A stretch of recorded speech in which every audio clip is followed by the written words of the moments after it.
What happens if the parts of a bullet aren't made right? Catastrophic failure. That's why ammo factories have such strict quality control mechanisms in place. Today, we're having unparalleled access to these facilities to show you the 4 production lines that must work perfectly together. Every line has its own set of problems and needs to be timed perfectly.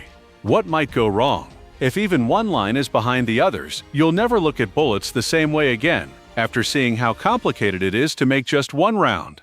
Please remember to like this video and subscribe to our channel for more behind-the-scenes looks and in-depth insights. Do you ever wonder why bullets look so basic but cost so much? Let's take a look inside one of the most accurate factories in the world. Welcome to the bullet production line, where raw metals are turned into carefully made projectiles through a fascinating mix of engineering and metallurgy. When you handle a bullet, you're holding a beautifully balanced compromise, like a scale that is perfectly tuned so that every gram counts. It needs to be the proper weight to keep going when it's fired, and the right form to cut through air with little resistance. Getting this balance perfect will tell you if you struck your target or wasted your shot. Choosing the right materials is the first step in the journey. The factory gets specialized lead alloys for the cores, which give the bullets the density they need to stay on course. Copper develops protective jackets around this core that keep the barrel from getting dirty and make it last longer when the bullet spins through the barrel at very high speeds. When you need extra toughness, such in military-grade ammunition, you could see more unusual materials like steel or tungsten used in specialist applications. Next, watch as automated presses turn these raw materials into cores that are precisely made. Cold forming is the most common way to make consumer ammo. The procedure is fascinating. Machines collect lead wire, cut it to the right length, and then use a succession of colors to mold it into bullets. These rigs make thousands of bullet cores every hour with amazing accuracy. Check out those craftsmen using sophisticated tools. By casting bullets, they are making bullets that are good enough for competition, which gives you more control when shooting accurately. Carefully pour molten lead into molds that are made to fit certain bullet shapes. Once they have cooled, these cast bullets go through more finishing work to satisfy the high standards that competitive shooters expect. Adding the jacket makes things even more complicated. Before being cut into round blanks, copper sheets are rolled to exact thicknesses. These blanks turn into cup forms that eventually cover the lead cores. To make absolutely uniform jackets, the operation requires a lot of pressure and precision tools. Take a look at how engineers are always testing every part of the bullets. Even small changes in how the weight is spread out can have a big effect on accuracy. The rifling in the gun barrel makes the bullet spin quickly as it shoots. If the weight isn't exactly balanced around the bullet's center axis, it wobbles in flight, which shooters call precession, and this throws it off goal. That room with all the computers, it's where they make contemporary bullets. Engineers employ powerful simulation tools to figure out how things will work in the real world before making real prototypes. These simulations take into account everything from air resistance to the impact of gravity, which lets designers make bullets work better for certain uses. Specialized measuring instruments are used on the factory floor to make sure that each bullet matches these computer-generated standards. Micrometers, precision scales, and optical comparators are always checking the dimensions to make sure that real bullets match their virtual designs within very small tolerances, sometimes only 1/1000th of an inch difference between perfect and useless. Now that we've seen how bullets are made, let's go to another interesting portion of the factory, those little metal tubes you might have spotted on the ground at a shooting range.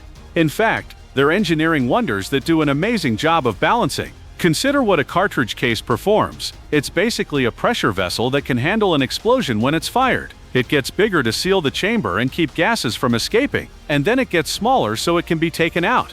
Unlike other containers that are made to resist explosions, these amazing ones can be used again and again. We're witnessing brass cases take shape on a parallel production line in this part of the plant. These parts can endure pressures of up to 50,000 pounds per square inch, which is enough to break most things. They are also flexible enough to be taken out without breaking. The procedure starts with plain sheets of brass, just like how a potter changes clay. These machines shape flat brass by pulling it. Transfer presses push the metal through a sequence of dies, each of which changes its shape a little bit. Watch as the flat brass changes from a shallow cup to a deep, more sophisticated cup with each step. It goes from a flat disc to a carefully made vessel. It seems like a magician is pulling a really long thing out of a small place. The head stamp verifies each case, just like a signature would for artwork.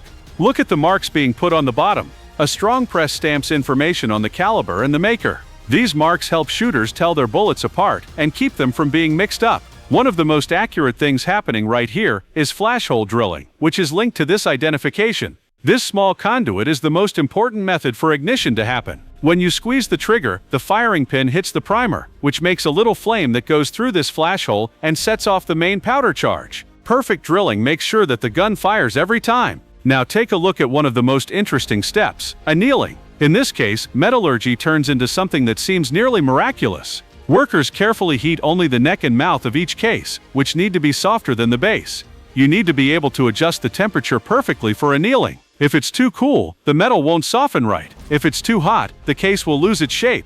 Specialized machinery heats the neck and mouth areas to exact temperatures while keeping the base robust and rigid. This method mixes heat and metal in ways that require strict safety rules. This part of the factory has unique ventilation systems and heat-resistant tools. To keep safety standards high, workers need special training and observe rigorous rules. During the final manufacture, every case is carefully measured.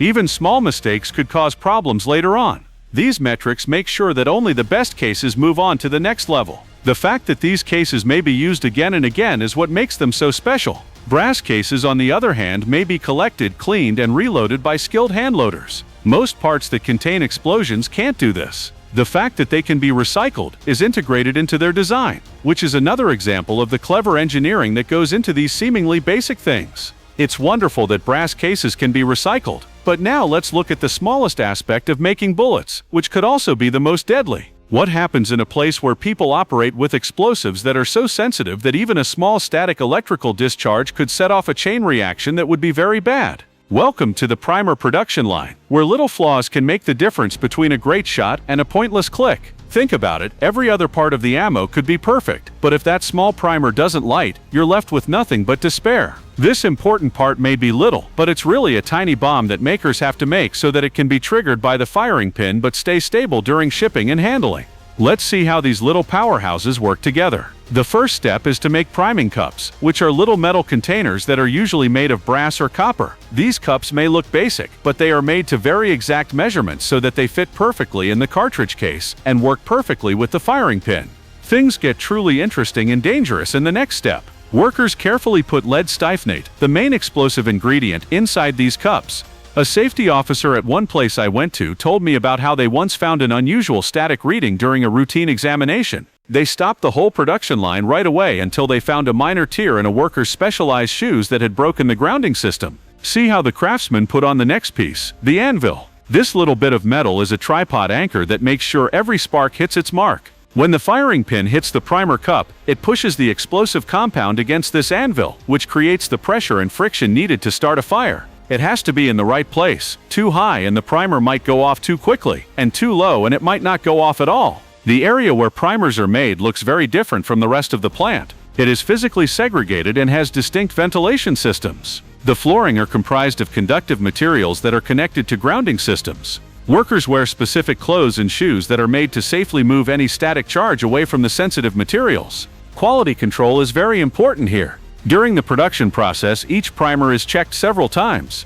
Automated systems and workers check to make sure that everything is put together correctly, that the right amount of compound is used, and that the anvil is in the right place. Think of it as checking thousands of little bombs, where even the smallest error could cause them to fail. Check out those testing stations where they hit sample primers from each production batch in a controlled way. The advanced technology not only records whether the primer ignited, but also how much force was needed to do so. In the field, reliability is based on differences measured in small grams of force. The stakes are really high in this portion of the factory. If a primer is too sensitive, it could go off while it's being sent. If it's not sensitive enough, it cannot work when you need it most. Engineers walk a fine edge by putting in place very strict quality control procedures that make sure the little primer works exactly as it should when you pull the trigger, whether you're a hunter in the mountains or in a self-defense situation. Primers are only useful if they have something big to ignite. It feels like going from the primer assembly area to the propellant production plant is like going from one danger zone to another, but there is a big difference. Have you ever thought about why ammo makers shape their propellants into small balls, flakes, or cylinders instead of utilizing real powder? The solution shows how a small adjustment in shape can make the difference between a safe explosion and a deadly one. When you hear the word gunpowder, you might think of fine black dust from classic westerns, but what we're looking at in this modern plant is very different. Nitrocellulose, which starts as cotton and is then chemically changed into an energetic compound that creates a lot of pressure in milliseconds, is the main ingredient in today's propellants. In this part of the factory, huge mixing machines that appear like industrial baking equipment blend nitrocellulose with several stabilizers and performance-enhancing chemicals. At this point, the mixture looks like a thick paste, which is not what you would expect to see in a bullet cartridge. Now see how this paste changes. During extrusion, the mixture is pushed through special dies that squeeze it through tiny holes to make certain shapes. Some come out as small cylinders, while others come out as flat discs, stars, or flawless spheres. You might think of these forms as different kinds of fuel for your car. Some burn quickly to speed up, while others burn consistently for lengthy trips. Do you see those cylindrical granules that have varying length to diameter ratios? They burn faster because they have more surface area, which makes the starting pressures higher. This is great for shorter barrels. The bowl-shaped propellants burn more slowly, which makes them perfect for heavier bullets that need constant pressure. It's remarkable how much shape alone can change how well something works. These moist propellant particles need to dry all the way in facilities with controlled temperatures. Think about what may happen if even a tiny spark contacted the invisible cloud of flammable particles in the air. It could catch fire right away, which could be very bad. These workers are wearing special conductive shoes and walking on conductive floors. This is all part of a complex grounding system that stops static electricity from building up along the walls and ceiling. Specialized ventilation systems always get rid of dust that could be harmful. Every electrical part, from the lighting to the control panels, is explosion-proof and made to keep any sparks within. Even moving propellant from one container to another requires cautious steps to avoid static and friction. It can take days for the drying process to finish, and you have to keep an eye on the moisture level all the time. If there is too much moisture, the propellant won't ignite properly. If there is too little, it could become dangerously sensitive. This careful control makes sure that each batch matches the exact requirements before it is tested. Before leaving this section, each batch is thoroughly tested in specific labs. Technicians use chemical analysis to check the propellant's burn rate, energy production, and stability. They want detailed details. If a propellant burns too quickly, it can cause dangerous pressures. If it burns too slowly, it might not reach the necessary speed. Accuracy or reliability can be affected by even small changes. Check out this testing station where samples are burned in a controlled setting to find out how fast they burn and how much pressure they create. These precise measures make sure that when a shooter pulls the trigger, the propellant will ignite and burn at the right speed to safely send the bullet to its target speed. No faster, no slower.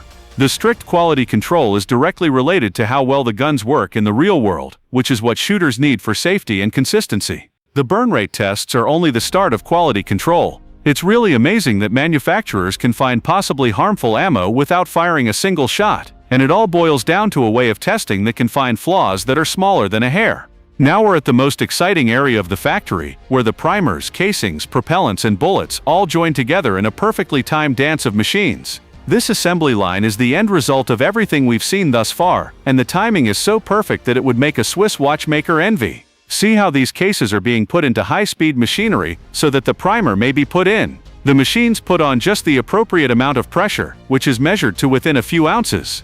This level of accuracy is important because too much effort might cause the primers to explode immediately on the manufacturing line. Next, the cases go to the station where the powder is dispensed. These computerized dispensers are quite good at measuring out propellant. Do you see how each case gets its properly calibrated charge? Even a small change in the number of grains could make a round that is too weak or even deadly. The machine checks the weight right away after dispensing, and if the charge is even a little bit off, it automatically rejects it and moves on to the next step. This level of accuracy is what makes current ammunition so much more reliable than what was made just a few decades ago. Next in this planned process are the bullets. The machine puts each bullet into its case at a certain depth, measured in thousandths of an inch. These discrepancies are so small that you can't detect them with the human eye. The overall length is a measurement that influences everything from how well the cartridge feeds to the pressures that build up when it fires. Watch how the machine compresses the case mouth around the bullet for some types of ammunition, especially those made for semi-automatic firearms or hunting. This crimp keeps the bullet in place while you handle it and gives it precisely the proper amount of initial resistance when the propellant ignites, which helps produce the best pressure. There are several checkpoints at every step of this assembly procedure. Both automatic cameras and trained quality control specialists are doing visual checks. Each station checks different things, like weight, size, and how well the parts match up visually. Nothing can move on until everything passes all the tests. Now have a look at the station for non-destructive testing. This incredible technique can find tiny flaws by measuring how cases expand when they are put under regulated pressure. These tests can even find small flaws or abnormalities in the material, which lets them find and eliminate rounds that could be deadly before they reach the plant. The last station puts the finished ammo into special trays that are made to protect the sensitive primers and keep them perfectly aligned while they are being moved and stored. Some of the best ammo even comes with separate compartments so that bullets don't touch each other, which could harm the tips that were meticulously designed. Check out the last quality control station, where samples from each batch of production are test-fired to make sure they work. The testers check the velocity, accuracy, and pressure curves to make sure that everything is exactly right for that type of ammunition. If anything is outside of the permitted range, the whole batch is highlighted for review. What we've seen along the way isn't simply about making bullets. It's a story of innovation that goes beyond fields like materials science and precision engineering. The careful quality control methods that were first used in making ammunition are now used in important safety systems in the aerospace and automobile industries. The technology behind ammunition keeps becoming better and better. Today's bullets are made with the same level of perfection as fine timepieces. They are designed for specific uses and are the result of hundreds of years of progress in material science and aerodynamics. Manufacturers are always improving these things that seem basic, so that they work really well even in the hardest situations. As smart ammunition and eco-friendly parts continue to evolve, keep in mind that each round is a combination of history and cutting-edge technology. Precision is non-negotiable, and failure is not an option.